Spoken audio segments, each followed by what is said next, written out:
শুক্রবার রাতে নেপালের নতুন প্রধানমন্ত্রী হিসেবে শপথ নিয়েছেন ৭৩ বছরের সুশীলা কার্কি। সরকার পতনের পর অগ্নিগর্ভ নেপালের হাল ধরেছেন তিনি। এরপরই তাকে শুভেচ্ছা জানালেন প্রধানমন্ত্রী নরেন্দ্র মোদী। এক্স হ্যান্ডেলে তাকে লিখতে দেখা যায়, নেপালের অন্তর্বর্তীকালীন প্রধানমন্ত্রী হিসেবে দায়িত্ব গ্রহণের জন্য আমি মাননীয় শ্রীমতী সুশীলা কার্কিকে আন্তরিক অভিনন্দন জানাই। নেপালের ভাইবোনদের শান্তি, অগ্রগতি এবং সমৃদ্ধির জন্য ভারত সম্পূর্ণরূপে প্রতিশ্রুতিবদ্ধ। জিনজি বিক্ষোভের জেরে ওলি সরকারের পতনের ৪ দিন পর দেশটির দায়িত্বভার উঠেছে কার্কির কাঁধে।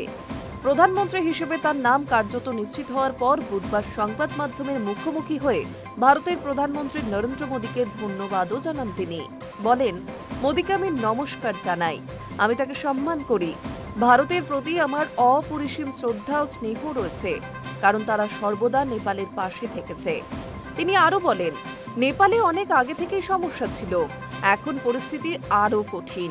দেশের উন্নয়নের জন্য একসঙ্গে কাঁধে কাঁধ মিলিয়ে কাজ করব আমরা। নেপালের নতুন সূচনা স্থাপনের চেষ্টা করব। হবু প্রধানমন্ত্রীর সেই বার্তার পর তোড়জোড় শুরু হয়ে গিয়েছিল জোর কদমে। অবশেষে শুক্রবার শপথ নেন তিনি।